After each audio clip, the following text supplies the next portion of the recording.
मौलाना फजल रहमान साहब को भी पता है, मैं कसम उठा के कहता हूं मौलाना फजल रहमान साहब को पता है कि एक बच्ची भी शहीद हुई है। वो क्यों बयान नहीं दे रहे मुफ्ती करीम साहब के फेवर में? इसलिए कि भाई मुखालफत वाली पॉलिसी है ना, फेवर वाली पॉलिसी है ही नहीं। हजरत मुफ्ती साहब, आपने ये झूठी कसम उठाई है।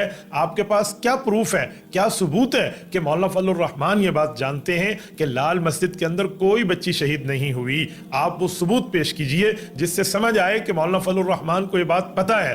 मौलाना के इल्म पर सबूत पेश कीजिए। अगर आपके पास सबूत नहीं है और यकीनन नहीं है तो ये आपने झूठ बोला है। इस उन्होंने फरमाया कि मौलाना फजल रहमान साहब अफगान जिहाद के भी मुखालिफ रहे हैं, रशिया के साथ जिहाद के भी मुखालिफ रहे हैं।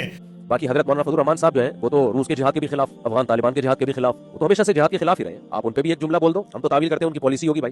पूरी कौम जब कर रही थी, जा रही थी, तो वो उस वक्त भी खिलाफ थे।